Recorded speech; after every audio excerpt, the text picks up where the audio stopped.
Hello and welcome back to the channel. I'm Sam. Welcome back to my channel, Sam Needs Reads, or welcome if it's your first time. Today I wanted to talk about adaptations and what are my favourite adaptations. Really, what makes a great adaptation.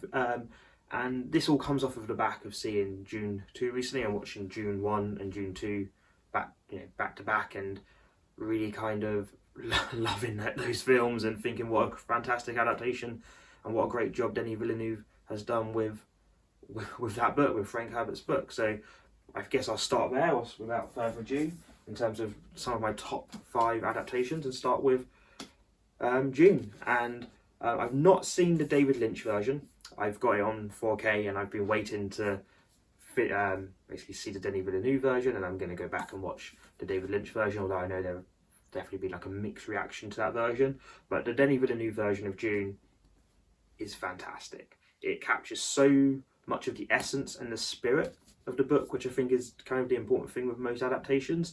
You don't have to be 100% faithful, and actually I'd say some adaptations which are too faithful, they fall flat a little bit.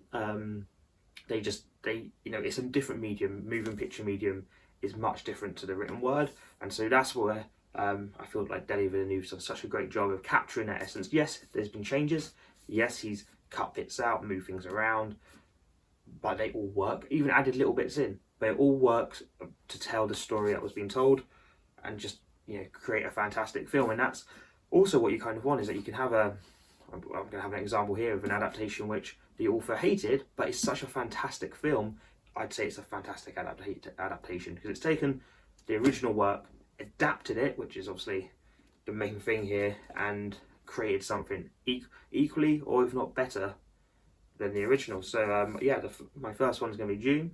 Really looking forward to Dune Messiah, which I've read as well, and then I'm going to probably kind of move on after that soon to Children of Dune. So I'm going to try and go through all the Dune books soon, but I've read this one and Dune Messiah, and I thought the adaptation of Dune was fantastic.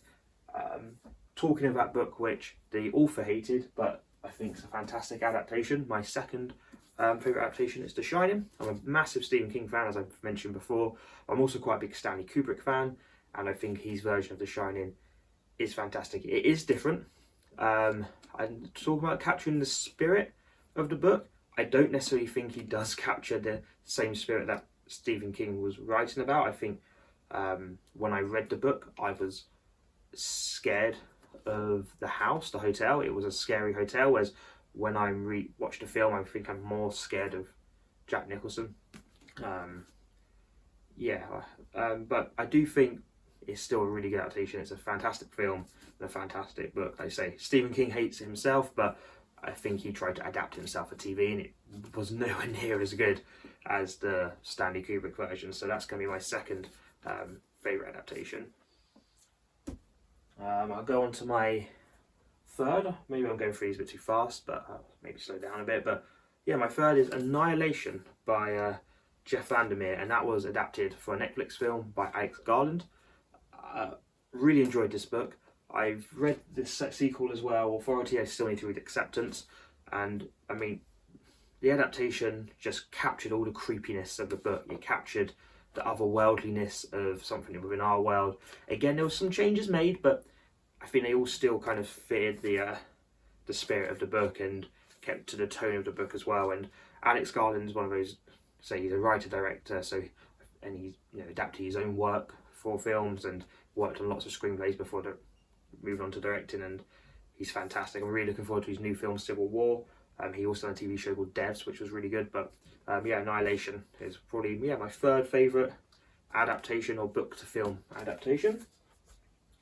And then for my fourth one, I'm actually not going to a film adaptation. It's going to be a book that's adapted to TV, and it is The Leftovers by Tom Perrotta. The Leftovers is a great book. I think the TV show exceeds the book. I think it expands upon it. Obviously, it's more like the first season of the TV show adapts the first season of the book, and then you've got 2 more seasons which really expand and add a lot more to the original book, to the concept. The concept of The Leftovers being that one day 2% of the whole of the world's population just disappears, and it's not where something, let's say it's made by Damon Lindelof, who done Lost, and the TV show is. And whereas that you might expect something akin to Lost, which is it's all about the mystery of, oh, why did they disappear? And whereas that does kind of play out, it's not the main focus. It's much more, I say, the book and the TV show are much more about grief and loss and how do you deal with that loss. And yeah, and obviously kind of putting that under the microscope of it suddenly happens. It happens to a lot of people. You can lose your whole family in a day. And these are things that happen to people, but when it's put through this kind of sci-fi, slightly otherworldly prism where it's like a weird event that happens, it's really powerful, and you can really kind of delve into those emotions. And say the TV show, it's bleak but really good, and The Leftovers is a great book, but the TV show just expanded on it, and I think that was a great adaptation of the first book into the first season, which then kind of went beyond that. So The Leftovers is my fourth favourite adaptation. Okay, which leads me to my fifth and going to be my final great adaptation for today. I've got a couple of books I want to talk about as well that almost made it, and I want to talk about why they didn't. But the fifth of my favourite adaptations, book to film, has to be The Lord of the Rings by J.R.R. Tolkien into Peter Jackson's films. I've obviously chosen just The Lord of the Rings, and The Hobbit's not going to be in there, and Rings of Power's not going to be in there, but I think Peter Jackson, again, changes were made, characters were put into different locations, but they all still suited the spirit of the book. The story was there, the characters were there, and obviously a landmark achievement in cinema as well, just being a great film. So I think Peter Jackson kind of knocked it out of the park with that. Yeah, that you could probably, with today's budgets and technology, maybe make a TV show where you do the whole of the kind of the 3 books, and you have Tom Bombadil and bits like that. But I think Peter Jackson, for 3 films, did a fantastic job at adapting The Lord of the Rings. And I know there's some purists there who still have, even the estates say focus too much on the fighting and the war, but I think the spirit of the kind of the characters and what Tolkien, his love of nature, it's still all there in those films. And yeah, I think a fantastic adaptation, probably my favourite film trilogy, if not film set. Actually, I've missed out a book, haven't I? I've done that as my 5th, I said. Well, I've only done... Yeah, I have missed out a book. But I've already done 5, so I actually bought a 6th honourable mention into the category, which was The Hunger Games by Suzanne Clarke. The book's, young adult book. It's good. I actually like the book. I think it's fine. And I think the films are very good. I know that even the films get a bit of slack for, especially the last 2 having a split and one being boring, but I actually really enjoyed the film and the book. But I think if you're looking at just the first film and the first book as an adaptation, I think it's really well done and a fantastic adaptation of The Hunger Games into the Hunger Games film. And obviously you've got a fantastic kind of breakout star performance from Jennifer Lawrence. I know she'd already won an Oscar for Winter's Bone, but this was the one that kind of made her a movie star, and you can see why. It's a fantastic film, fantastic performance, and an adaptation of a really good book. So they're kind of my favourite books I've read that have been adapted. I'm going to be honest, there's a lot of books I could talk about which have been adapted really poorly. I've got my bookshelf here, but I don't really want to go into that kind of negativity. So what I thought I'd do as a different take is go, well, these are films or adaptations of these books. I like these books and I kind of like the films, but they kind of missed the point just a little bit, or they just weren't quite there. So I'll start off with quite a maybe an obvious one for me, as I've talked about. I like David Mitchell being Cloud Atlas, which the Wachowskis adapted Cloud Atlas with is it Tom Tykwer, the other director? There was 3 directors who worked on it. Lots of big name actors: Hugh Grant, Halle Berry, Tom Hanks. And there's parts of the film that I really like, really adapted well. Some parts don't work as well. Some parts you can kind of go, that works much better as a novel, and they haven't quite got the adaptation to film right. And it just felt a bit more like it's an enjoyable film. I've got a lot of fondness for that film.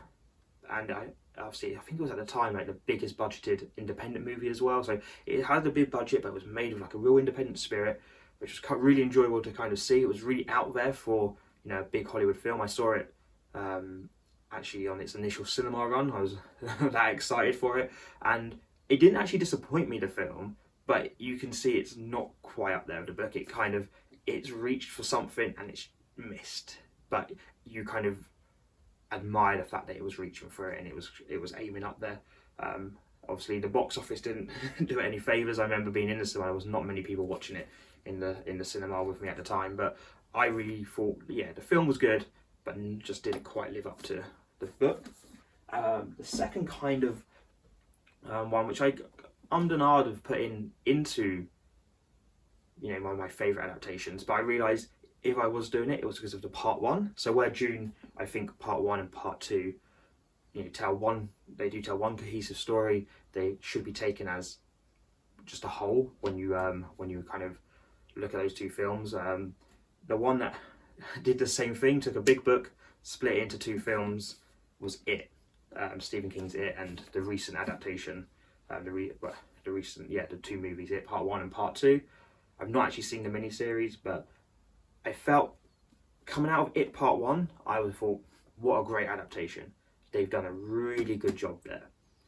And then after watching Part 2, you go, oh, they've made some mistakes basically in the adaptation. And you can understand why. You can understand why they've split it like they've done. But to me, it didn't work.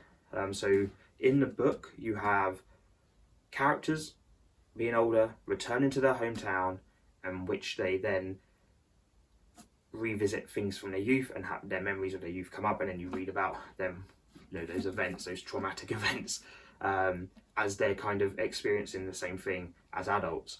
And that works really well in the book. In the film, they've decided to cut that in half and do the kids bit first in the first film and the adults bit in the second film.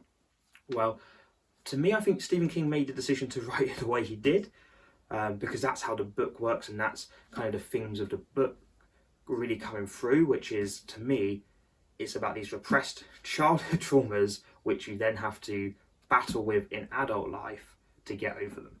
Like, that kind of feels like one of the themes and topics of this book. And when you see it in the films, you kind of feel like, okay, they go back as, you know, you see all the kids part first, and then in the second film you see the adult bit. By not having them next to each other, you don't really get that theme across.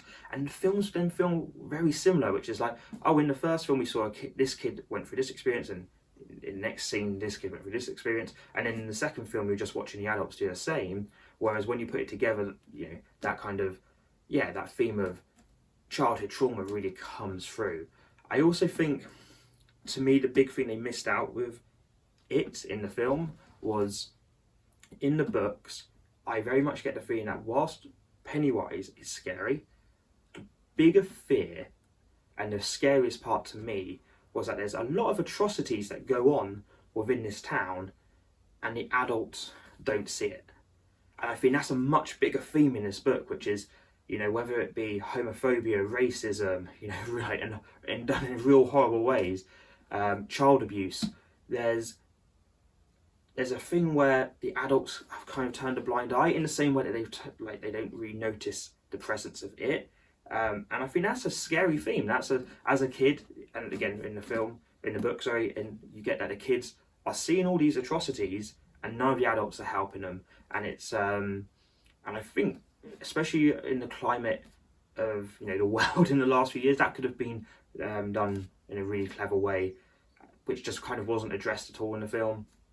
And I think, especially when they went and relied on more CGI in the second part of the film, it didn't quite work. So if I was judging it by it chapter 1, the film, I'd say great adaptation, but when you put them as a two-piece, they just kind of fall apart a bit and they lose the spirit of the book. So I don't think it is a great adaptation, but I think it could have been, because there's nothing per se wrong with the films. It's just when you compare and contrast and you put those two together as two kind of parts of the same whole, they don't quite work.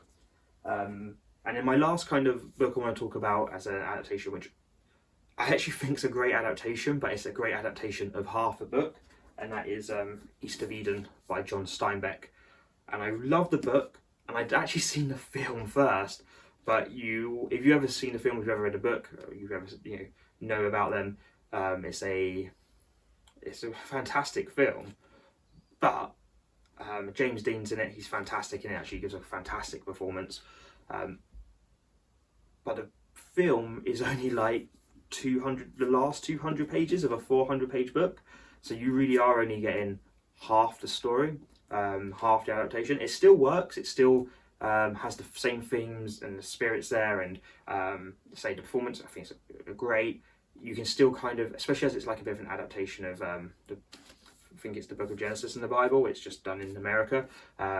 You still can kind of work out what's happened, but I think as an adaptation of a whole book, it is only half the book. So that's definitely like a big honourable mention to me, which is John Steinbeck's East of Eden.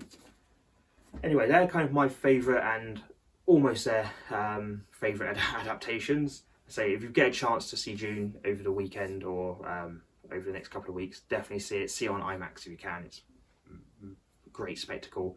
I think in a way as well, it's not just a big screen you want to with Dune. You want to see it with the massive sound system that kind of rattles your seats. It all makes for a fantastic kind of film experience. But yeah, what I'd love to know is, have you got any favourite adaptations, or any adaptations that you don't think work, or have I said anything that you actually think actually you've got some reasons why that's not a great adaptation? I'd love to hear it. Leave a comment, subscribe if you want to, and yeah, we'll see you next time. See you next week. Have a good one. Bye.